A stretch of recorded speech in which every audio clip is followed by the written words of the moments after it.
Hi hello welcome to our channel Saatvi cherry channel. అందరికీ నమస్తే. ఈరోజు మినీ వ్లాగ్ ఏంటంటే నేనైతే ఈ శ్రావణ మాసంలోని మా ఇంట్లో కొన్ని యూజ్ అయిన సామాన్లు అయితే తీసుకున్నాను.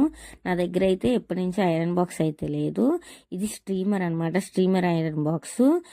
అలాగే నేనైతే ఒక కుక్కర్, స్టీల్ కుక్కర్ తీసుకున్నాను. అండ్ ఇంక ఇక్కడ గ్రైండర్ ఉంది కదా, గ్రైండర్ ఒకటి అయితే మా ఇంట్లో పాడైపోయింది. గ్రైండర్ కూడా పాత గ్రైండర్ ఇచ్చేసి కొత్త గ్రైండర్ అయితే తీసుకున్నాను. ఇంకా మేమైతే టీవీ కూడా తీసుకున్నాము. ఈ టీవీ షార్ట్ ఆల్రెడీ నేను అప్లోడ్ చేశాను కదా. ఇంకా నేను ఏ ఐటమ్ ఎంతెంత పడింది అయితే ఫుల్ వీడియో అయితే చేశాను. ఆ ఫుల్ వీడియో టైటిల్ కింద అయితే ఇస్తాను. ఎవరికైనా ఇంట్రెస్ట్ ఉంటే ఆ వీడియో క్లిక్ చేసి చూసేయండి. అలాగే వీడియోని లైక్ చేయండి, షేర్ చేయండి, సబ్స్క్రైబ్ చేసుకొని సబ్స్క్రైబ్ చేసుకోగానే పక్కన బెల్ ఐకాన్ ఉంటుంది. బెల్ ఐకాన్ క్లిక్ చేయండి. బెల్ ఐకాన్ క్లిక్ చేయండి, ఆల్ ఆన్ ఆప్షన్ పెట్టుకోండి. బాయ్.